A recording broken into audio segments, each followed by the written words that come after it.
আজকে আমরা এমন একটা গল্পের গভীরে ঢুকব যেটা শুধু ভয় দেখানোর জন্য নয়, না, এটা তার চেয়েও অনেক বেশি কিছু। এটা আমাদের মনের ভেতরে জমে থাকা ট্রমা আর এমন এক শয়তানের কথা বলে যা বারবার ফিরে আসে, একটা চক্রের মতো। চলুন এই হাড় কাঁপানো গল্পটার ব্যবচ্ছেদ শুরু করি। গল্পের ঠিক মাঝখানে আছে রিয়া নামের একটি মেয়ে, যার জীবনটা একটা দুঃস্বপ্নের কারণে পুরোপুরি উল্টোপালট হয়ে যায়। আচ্ছা, ওই যে হাসিটার কথা বলা হচ্ছে, হাসিটা মৃদু ছিল, কিন্তু মনে হচ্ছিল যেন একটা পুরনো গভীর ক্ষত আবার খুলে গেল। ভাবা যায়, এই একটা লাইনই কিন্তু বুঝিয়ে দেয় যে এটা মোটেই কোনো সাধারণ স্বপ্ন ছিল না, এটা ছিল রিয়ার অতীতে কবর দিয়ে রাখা কোনো ভয়ঙ্কর কিছুর প্রতিধ্বনি। তো চলুন গল্পের প্রথম পর্বে যাই, যেখানে সবকিছু শুরু হয় একটা স্বপ্ন দিয়ে। আমরা এবার দেখব রিয়ার দুঃস্বপ্নটা ঠিক কী ছিল, আর কেনই বা বলছি যে এটা শুধু একটা স্বপ্ন নয়। আসলে এটা ছিল ওর চাপা পড়া অতীত থেকে আসা একটা ভয়ঙ্কর সতর্কবার্তা। রিয়ার স্বপ্নটা ওটা ঠিক যেন কয়েকটা টুকরো ছবির মতো, কিন্তু প্রত্যেকটা টুকরোই এক একটা ভুলে যাওয়া ধাঁধার অংশ। ভাবুন তো, একটা কেমন যেন চেনা চেনা ভুতুরে হাসি, বাথরুমে টপটপ করে জল পড়ার শব্দ, আয়নার ভেতরে ওর হারিয়ে যাওয়া বন্ধু কবিরের মুখ, আর তার সাথে একটা হিমশীতল গলা বলে উঠছে, ও তোমাকে ডাকছে। সব কিছু যেন এক সুতোয় গাঁথা। আর শেষে বাথটাবের জল থেকে বেরিয়ে আসা ওই পচা গলা হাতটা, ওফ, ওটা শুধু ভয় না, ওটা ছিল অশুভ কিছুর একটা জলজন্ত রূপ। এই ভয়ঙ্কর স্বপ্নটা দেখার পর স্বাভাবিকভাবেই রিয়ার স্বামী আরিয়ান ওকে বোঝানোর চেষ্টা করে, আরে রিয়া, এটা তো শুধু একটা স্বপ্ন ছিল। কিন্তু মজার ব্যাপার হলো, আরিয়ানের এই সান্ত্বনাটাই না জেনে ওদের দুজনের অতীতের একটা অন্ধকার দরজা খুলে দেয়, সেই দরজা যেটা সোজা নিয়ে যায় কাসাউলির সেই অভিশপ্ত দিনটাতে। এবারে আমরা ঢুকছি গল্পের দ্বিতীয় পর্বে, কাসলির সেই কিংবদন্তিতে। এখানেই কিন্তু আসল রহস্যটা লুকিয়ে আছে। আমরা দেখব কিভাবে রিয়ার একটা স্বপ্ন, একটা বাস্তব দুর্ঘটনা আর একটা ভয়ঙ্কর লোককথার সাথে একেবারে মিলেমিশে একাকার হয়ে যায়।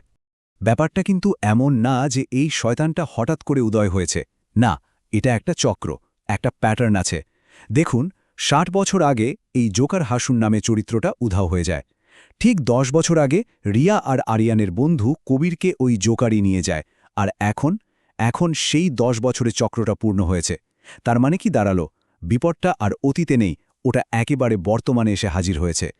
কাসলির লোকেদের মধ্যে একটা কথা খুব প্রচলিত, যে ও প্রত্যেক ১০ বছর পর ফিরে আসে। রিয়ার ভয়টা ঠিক এই জায়গাতেই। কিন্তু আরিয়ান, ও এসবে বিশ্বাস করার পাত্রই না। আর এই বিশ্বাস আর অবিশ্বাসের যে লড়াই, এটাই কিন্তু পুরো গল্পটাকে এগিয়ে নিয়ে যায়। চলে এলাম গল্পের তৃতীয় পর্বে, জোকারের ভয়াবহ প্রত্যাবর্তন। রিয়া আর আরিয়ান ঠিক করে যে ওরা কাসলিতে ফিরে যাবে, কিন্তু ওরা তখনও জানত না যে ওদের এই ফিরে আসাটা দুঃস্বপ্ন আর বাস্তবতার মধ্যে যে একটা সরু লাইন থাকে, সেটাকে পুরোপুরি মুছে দেবে। ভাবুন তো দৃশ্যটা, হোটেলের ঘর, বাইরে সব শান্ত। রিয়া একটা পুরনো ছবি দেখছে, হয়তো পুরনো স্মৃতিতে ডুবে আছে। আর ঠিক সেই মুহূর্তে হঠাৎ করে একটা দমকা ঠান্ডা হাওয়া এসে ঘরের নিস্তব্ধতাটা ভেঙে দিল। এটা যেন আসন্ন একটা ঝড়ের পূর্বাভাস।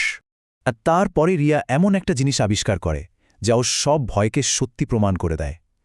ঘরের মেঝেতে পড়ে আছে একটা ফাটা জোকারের মাস্ক। কিভাবে এলো ওটা ওখানে? কিন্তু এখানেই শেষ নয়। এরপর যা হয় তা আরও কয়েকগুণ বেশি ভয়ঙ্কর।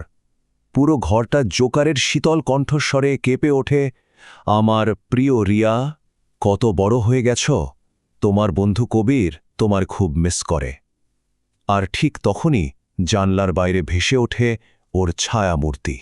ব্যাস, রিয়ার অতীত আর বর্তমানের সব ভয় যেন এক বিন্দুতে এসে মিলে গেল। এবারে চতুর্থ পর্ব, অর্থাৎ দুঃস্বপ্নের মুখোমুখি হওয়ার পালা। গল্পটা এখন একেবারে ক্লাইম্যাক্সের দিকে এগোচ্ছে। আমাদের চরিত্ররা এবার শয়তানের উৎসের দিকে পা বাড়ায় একটা শেষ লড়াইয়ের জন্য। কিভাবে ওরা সেই উৎসের দিকে যায়? ওদের অনেকদিন আগে হারিয়ে যাওয়া বন্ধু, সেই কবিরের একটা ভৌতিক ছায়া ওদের জঙ্গলের গভীরে একটা পরিত্যক্ত বাংলোর দিকে নিয়ে যায়। বোঝাই যাচ্ছে এটা একটা ফাঁদের প্রথম ধাপ। আর ওই বাংলোর ভেতরে পা রাখার সাথে সাথেই এক নারকীয় দৃশ্য। চারদিকের দেওয়ালে শুধু জোকারের মাস্ক আর মাস্ক, মেঝেতে ছড়িয়ে ছিটিয়ে ভাঙা খেলনা। হঠাৎ করে একটা ভাঙা মিউজিক বক্স নিজে থেকেই বেজে উঠল। কিন্তু সব কিছুর চেয়েও ভয়ঙ্কর ছিল দেওয়ালে টিকটিকির মতো লেপ্টে থাকা কবিরের শরীরটা। আর এখানেই কবিরের মুখ দিয়ে ওই শয়তানটা তার আসল নিয়মটা জানায়। ওর শক্তিটা হলো যাকে বলে পরজীবী ভয়, মানে প্যারাসাইটিক ফিয়ার। ব্যাপারটা খুব সোজা। ওর শিকার যত বেশি ভয় পাবে ও তত বেশি শক্তিশালী হবে। তাহলে ওকে হারানোর উপায় কি? একটাই উপায়, নিজের ভয়কে জয় করা। তো ফাইনাল লড়াইটা আসলে এখানেই। একদিকে আছে জোকারের অস্ত্র, যেটা হলো শিকারের ভয়, আর অন্যদিকে আছে রিয়ার অস্ত্র, যা হলো ওর মানসিক জোর। ওর একটাই কাজ, একটাই অস্ত্র, সরাসরি ঘোষণা করা যে সে ভয় পায় না, ওর ক্ষমতাকে অস্বীকার করা। চলে এলাম শেষ পর্বে, আর এই পর্বের নাম ভয় সত্যি কখনো মরে না। চলুন এবার গল্পের সেই চমকে দেওয়া মোড়টা দেখা যাক, আর এর পিছনের গভীর অস্বস্তিকর মানেটা বোঝার চেষ্টা করি। রিয়া যখন সাহসের সাথে ঘোষণা করে যে সে ভয় পায় না, তখন জোকারের ওই শরীরটা আর টিকতে পারে না। ওটা ধীরে ধীরে ধোঁয়ায় মিলিয়ে যায়। দেখে তো মনেই হচ্ছে যে অবশেষে খারাপের ওপর ভালোর জয় হলো। কিন্তু এই যে স্বস্তি, এই মুহূর্তেই গল্পটা একটা বড় প্রশ্ন তুলে দেয়। এই যে শয়তানটা চলে গেল, ওটা কি সত্যি নিশ্চিহ্ন হয়ে গেল? এই জয়টা কি শেষ কথা, নাকি এটা অন্য কোনো কিছু শুরু? আর ঠিক তখনই সবার নজর যায় মেঝেতে পড়ে থাকা আরিয়ানের দিকে, যে লড়াইয়ের সময় অজ্ঞান হয়ে গিয়েছিল। ওর শরীরটা একটু নড়ে ওঠে, যেন সব ঠিক হয়ে গেছে। কিন্তু এটা ছিল একটা মিথ্যে স্বস্তির মুহূর্ত। কারণ এরপরই আসে গল্পের সবচেয়ে বড় টুইস্টটা। আরিয়ানের চোখ দুটোই ধবধবে সাদা, আর ওর ঠোঁটের কোণে সেই জোকারের পরিচিত বাঁকা হাসি। তারপরও ফিসফিস করে বলে, এশরিয়া, এবার তোমার পালা। তার মানে শয়তানটা মরেনি, ও শুধু নতুন একটা শরীর খুঁজে নিয়েছে। আর এখানেই গল্পটা শেষ হয়, আমাদের একটা অস্বস্তিকর সত্যি শিখিয়ে দিয়ে। ভয় কখনো মরে না, ও শুধু অপেক্ষা করতে থাকে। মানে শয়তানকে হয়তো কিছুক্ষণের জন্য হারানো যায়, কিন্তু ওকে পুরোপুরি শেষ করা যায় না। ও শুধু অপেক্ষা করে একটা নতুন শরীরের জন্য, নতুন করে ফিরে আসার জন্য।